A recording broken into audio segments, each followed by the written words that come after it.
All right, music fans, welcome back. Harmless Dave here, talking about real music in real time for a few real people out there, just like you and just like me. So, yes, everybody's favorite topic, Steve Perry, coming up. So, buckle in. It's going to be another Steve Perry like video. And no, Steve doesn't have new music out there yet, although I'm thinking he might be releasing something this year. Yeah, I just have a hunch. Um, why would he say I might go out and tour? That's just to generate interest. And we have Jonathan Cain kind of firing back a little bit in this interview on WOUB. Before I get to some of this stuff regarding Steve Perry, here's Overland and their album Six. Okay, this is fairly new stuff, came out last year.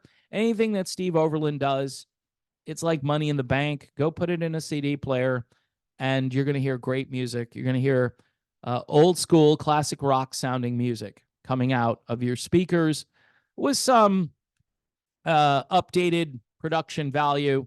But this is great stuff. Anything that Overland does, FM, I think, has new stuff coming out soon. From what I remember, they've put out a couple of singles, and the singles are phenomenal. Lone Rider, which I talked about over and over again, and everybody just kind of ignored that album when it came out. So I'm doing work that, I don't know, sometimes it feels not very rewarding, but I'm telling people about good music. I'm trying to look for good music each and every day. And sometimes I even post about it over on Patreon. So if you want to join Patreon, that's helpful because, again, viewership is starting to go back in the other direction. The Eric Clapton bump is almost over, unfortunately, but I want to thank everybody who have decided they're going to stay with me and actually watch other content that I do. All right. So I appreciate that. All right. So, Steve Perry, a topic that a lot of people appreciate. Does Steve Perry have only child syndrome? Yeah. So I was reading about this and some of the characteristics of only child syndrome. And again, I'm not a psychologist, I don't play one on TV. I'm just kind of talking about this, and some people probably have strong opinions. Some people probably know more about this than I do. At least I hope so, right? But some of the characteristics of an only child would be loneliness, selfishness, and being overly sensitive. And if you remember, Steve Perry, in addition to being an only child, apparently had an abusive childhood.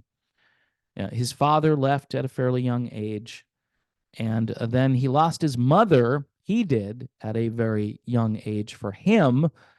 So none of that could have been good for Steve Perry, right? And he's in this rock band, and the rock band is pushing him, and he's feeling like he can't get himself back. He's talked about this in interviews.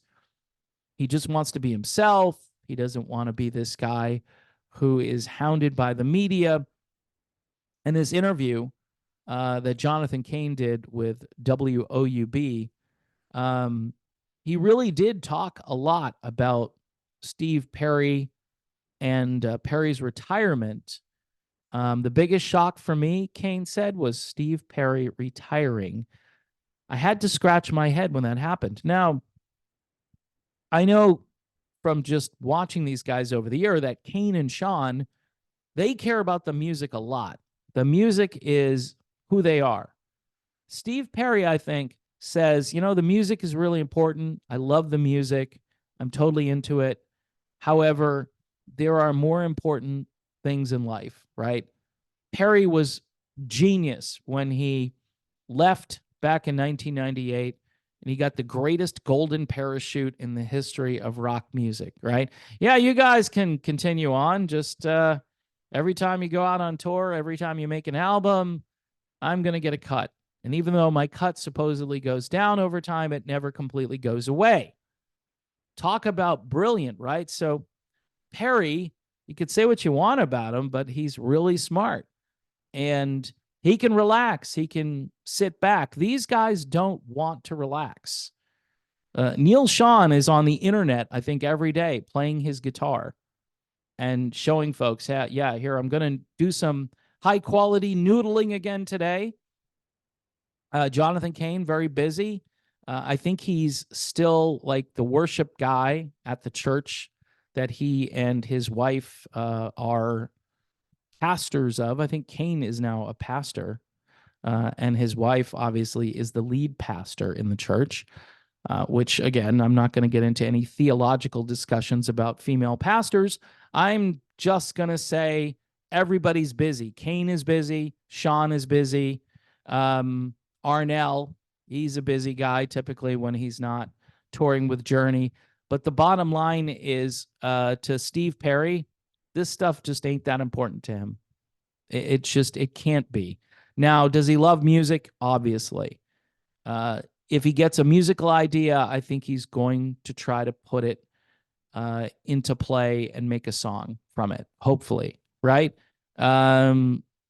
If this year is going to be the year where Perry follows up his Traces album, which was what, 5-6 years ago now? It's crazy how time flies. And there was a lot of goodwill from that period that Perry capitalized on, did some great interviews, really kind of bore his soul, if that's the right terminology, to a lot of different people in the media. And a lot of people were just happy to see him out there again. I was happy to see him. He was saying some stuff that I think people needed to hear. We learned a lot about that abusive relationship that he had. And that might have done some permanent damage. The way he spoke about it with Darren Ruther, it was shocking. I watched that and I said, whoa, this isn't just your garden variety. Yeah, we're going to ignore the only child. This was something a lot different than that. So look, folks, say what you want about Steve Perry. Maybe it was the only child thing. Maybe it was the fame. Maybe it was he needed to have more control over things and he wasn't going to have the control. Maybe mortality with the singing voice. He didn't want to be remembered as somebody who couldn't, pull his weight if he came back. And you listen to Trial by Fire, I don't hear the vocal degradation that Cain talks about on Trial by Fire. I really don't hear Perry's voice changing until he shows up again, really later on. And, you can trace what he did through time. He'll occasionally show up like Jeff Golub, the late great guitarist. He put out an album, I think 2005 or something like that. And Perry sings on it. Now, he doesn't sing a lot on it, but his voice kind of sounds like it's always sounded. I think once we get to Traces, he sounds a lot different. And you're talking, another 13 years down the road and 20 years really removed, 20 plus years removed from Trial by Fire, which a lot of folks, you're frozen in time. That's the thing about, music. When you recorded it at that time, you're frozen with that voice. Television reruns, these actors, you go watch Friends, for instance, and then you see the Friends today and what they look like. And you look like, you're just like, wow, what happened to them? Well, they aged. It sucks, but they aged.